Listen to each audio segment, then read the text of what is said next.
اور ابھی تازہ جو واردات کی ہے پنجاب اسمبلی میں اور اس کے بعد قومی اسمبلی میں، اسی طرح دوسری اسمبلی میں بھی ہو گیا، 300% تک، اگر کوئی 2 لاکھ تنخواہ تھی تو اس کو 10 لاکھ کر دیا گیا ہے۔ اندازہ کریں،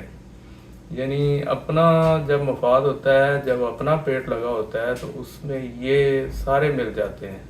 وہی جو کسی نے مثال دی تھی کہ یہ جو مفاہمتی پالیسی ہوتی ہے ان کی، اس میں ساری پارٹیاں ہیں، اس میں نون لیگ ہے، پیپلز پارٹی ہے، جے یو آئی ہے، پی ٹی آئی ہے، جب اپنے الاؤنس، اپنی تنخواہیں بڑھانے کی باری آتی ہے تو کوئی بھی مخالفت نہیں کرتا۔ تو جب ملازموں کی، سرکاری ملازمین، اور خاص طور پہ آج میں جو بات کر رہا ہوں وہ ٹیچرز کی کر رہا ہوں، وہ اس لیے کر رہا ہوں کہ ان کی جو ابھی جو ان کا امیجیٹ مطالبات ہیں یا ان کی جو تکلیف ہے، جو پریشانی ہے، وہ یہ ہے کہ 35% ان کی جو پینشن پہ جانے والے لوگ ہیں اس میں سے ہیلے بہانوں سے کٹوتی کی جا رہی ہے، اور کہا ہے کہ یہ آئی ایم ایف کی اور ورلڈ بینک کی اور یہ پرانی ڈیمانڈ تھی۔ تو ایک سرکاری ملازم کے پاس ہوتا ہی کیا ہے؟ اس کا جی پی فنڈ ہے، اس کی پینشن ہی اینڈ پہ اس کی کمائی ہوتی ہے، ورنہ جس طرح کی مہنگائی کر دی گئی ہے، جتنے زیادہ بل آ رہے ہیں، پیٹرول ہے اور گیس ہے اور سبزیوں اور دالوں اور گوشت کی جو قیمت ہے، اس کے علاوہ جو کپڑا لتا ہے، جوتے ہیں اور شادی بیاہ میں جو سارے معاملات ہیں، اجیرن ہو گئی ہے زندگی ان کی ہوئی ہے جو فکس تنخواہ پہ ہیں۔ فرض کریں کسی کی 1 لاکھ روپے تنخواہ تھی، تو جتنی مہنگائی ہے، جتنا افراط زر ہے اور جو لوٹ مار چل رہی ہے، یعنی اگر کوئی پیٹرول 10 روپے 5 روپے بڑھتا ہے تو قیمتیں جو ہیں اشیاء فروشت کی وہ 100% بڑھ جاتی ہیں۔ تو عام آدمی جو ہے، تنخواہ دار طبقہ، لاکھ روپے لینے والے کی تنخواہ تو آدھی رہے گی، 50,000، اس میں وہ بل دے گا، کیا کرے گا، بچوں کی فیسیں دے گا، اس کے اوپر کسی کا فوکس نہیں ہے۔ اصل بات یہ ہے کہ جو لوئر مڈل کلاس ہے، مڈل کلاس ہے، اس وقت سب سے پسی ہوئی اور مظلوم کلاس ہے، اور اس میں لاکھوں کی تعداد میں جو پورے ملک میں اساتذہ ہیں۔ میرا مخاطب اور میرا آج جو موضوع ہے وہ اساتذہ کی جو عزت ہے، جو مسائل ہیں، اور وہ پامال بھی کن کے ہاتھوں ہو رہی ہے؟ جو بیوروکریسی ہے، جو لوگ اوپر بیٹھے ہوئے ہیں، جب ان کی مراد کی اور ان کی تنخواہوں میں اضافے کی بات آتی ہے، جو گریڈ 17 سے اوپر ہیں، 20ویں گریڈ میں، اگر وہ ٹیچر نہیں ہیں، یعنی ٹیچنگ کیڈر کے نہیں ہیں، تو وہ بیوروکریسی میں، اسی طرح جو سول سروس کے لوگ ہیں ان کی تو موجیں لگی ہیں، گھر بھی سرکاری ملے ہوئے ہیں، پیٹرول بھی، گاڑی بھی، منہ کو لگا ہوا سب کچھ۔ لیکن جو استاد ہیں، اسکولوں میں پڑھاتے ہیں، پرائمری کے ہیں، مڈل کے ہیں، ہائی اسکول کے ہیں، کالجز کے ہیں، ان کا جینا حرام ہوا ہے۔ اور اس کے بعد سب سے بڑی پریشانی جو ہے وہ ان کی تنخواہوں میں کٹوتی ہے، یعنی اتنا ٹیکس، جتنی تنخواہ نہیں بڑھتی اتنا زیادہ ٹیکس بڑھا دیا گیا ہے۔ اور اس کے بعد اب اینڈ پہ جو لوگ اپنی سروس پوری کرنے کے قریب تھے اس سال، تو ان کے لیے یعنی ایک ٹوکا چلا دیا گیا ہے کہ یہ 35% جو ہے وہ کاٹ لی جائے گی تنخواہ، اور اس کے اوپر کوئی پرسان حال نہیں۔ اصل میں بات یہ ہے کہ کوئی پولیٹیکلی اگر کوئی فوٹنگز ہو، کوئی روٹس ہوں کہیں، یا کوئی ووٹ لے کے آیا ہو پراپر، تو اس کو تو کوئی شرم حیا ہوتی ہے کہ میں نے اپنے حلقے میں یا اپنے جو ووٹرز ہیں ان کو کوئی جواب دینا ہوتا ہے۔ تو اس وقت جو سارا سیٹ اپ ہے وہ تو ایسا ہی ہے کہ وہ خود جو اوپر ملازم بیٹھے ہوئے ہیں یا جو اسمبلی میں لوگ بیٹھے ہوئے ہیں، جن کے ہاتھوں میں آیا ہوا ہے کہ یہ ملک کا خزانہ خالی ہے، برے حالات ہوئے ہیں، اور ان کی تنخواہوں میں 300% اضافہ، الاؤنسز میں نئی گاڑیاں لی جا رہی ہیں۔ تو جب باری آتی ہے ملازمین کی تو وہ سڑکوں پہ خوار ہو رہے ہیں، ان کی بھی فیملی ہیں، ان کے بھی بچے ہیں۔ اب میں اگر اس کو کمپیئر کروں کینیڈا سے،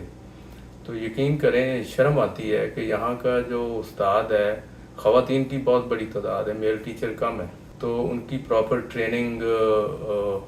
ہوتی ہے، سب کچھ ہے، اور وہ یونینائزڈ ہوتے ہیں باقاعدہ۔ انہیں کوئی ہڑتال کرنے کی ایک چیز طے کر دی گئی ہے، اسی کے اندر رہنا ہے. کوئی اوپر بیوروکریسی کا بندہ، کوئی پالیٹیشین، کوئی ایسا ظالم جو ہے ان کی تنخواہ پہ، ان کی پینشن پہ ڈاکہ نہیں مار سکتا. تو ایک اطمینان جو ہے جس کی وجہ سے یہاں کے جو اسکول ہیں، یہاں کے جو استاد ہیں، جو سسٹم ہے، وہ ایک پراپر چل رہا ہے، اور ایک پراپر ٹائم کے اوپر ان کی تنخواہوں میں، ان کی مراعات میں اضافہ بھی کر دیا جاتا ہے، اور لوگ گاڑیوں میں آتے ہیں. مزے کی بات یہ ہے کہ گاڑیوں میں ٹیچر آتے ہیں. ہمارے ہاں تو جو حال کر دیا، کھوتی ریڑھی پہ آنے والا بھی کوئی جو ہے نا ان کو قابل نہیں رہا. موٹر سائیکل افورڈ کرنا، سائیکل افورڈ کرنا ایک عام استاد کے بس کی، جو ایماندار ہے، جو پالیٹیشنز کی طرح، بیوروکریسی کی طرح ظالم نہیں ہے کہ ٹیچر ٹریننگ کے نام پہ جو باہر سے فنڈز لیے جاتے ہیں، اس میں جناب جو پروجیکٹ کے لوگ ہوتے ہیں اوپر بیٹھے ہوئے سرکاری بابو، وہ جناب سرکاری دورے ہو رہے ہیں، ان کے لیے جناب قیام و توام کا اہتمام ہو رہا ہے، گاڑیاں لی جا رہی ہیں، الاؤنس لیے جا رہے ہیں، اور بڑی تنخواہیں لی جا رہی ہیں اینڈ پہ، اور واہ واہ بھی ہو رہی ہے. تو جن کا اصل، جن کے نام پہ لیا گیا ہے، بات پھر وہی آ گئی کہ جو اوپر لوگ بیٹھے ہوئے ہیں ان کا مطمع نظر یہی ہے کہ کوئی بندہ جو ہے نا وہ اس قابل نہ ہو جائے کہ وہ عزت سے روٹی کھا سکے. کیونکہ غریبوں کے نام پہ پاورٹی شو کر کے ہی باہر اداروں سے پیسے لیے جا سکتے ہیں. اگر سٹیبل ہو گیا تو پھر تو وہی ہے کہ جیسے ریڑھی میں فقیر کی جو ہے کسی کی عورت کی بچے کی ٹانگیں توڑ کے، بازو توڑ کے، تو اس کے اوپر یعنی وہ لے کے پھر رہے ہوتے ہیں جو ٹھیکیدار ہوتے ہیں، تو وہ یعنی پیسے کمائے جائیں گے اس کے اوپر. اگر وہ تندرست ہو جائے تو کون پیسے دے گا؟ تو یہ بہت ہی افسوسناک صورتحال ہے، اور اس کی جتنی شدید مذمت کی جائے وہ کم ہے. اور کچھ شرم آنی چاہیے کہ جو اپنی تنخواہیں بڑھا رہے ہیں، اور اس میں سیاستدان بھی ہیں، اراکین اسمبلی بھی ہیں، اور بیوروکریسی کے لوگ بھی ہیں. اور اندازہ کریں کہ ہم نے بھی سرکاری ملازمت کی ہے، لیکن حالت یہ ہے کہ جو ٹریول الاؤنس دیا جاتا ہے، جو میڈیکل دیا جاتا ہے، اس کی کوئی حیثیت اوقات ہی نہیں ہے. جب تک آپ کسی کو کوئی عزت کے ساتھ کوئی روٹی نہیں دیں گے تو آپ اس سے اچھے کام کی توقع کیسے رکھتے ہیں؟ یہ تو کوئی بہانہ نہیں ہے کہ جی آپ نے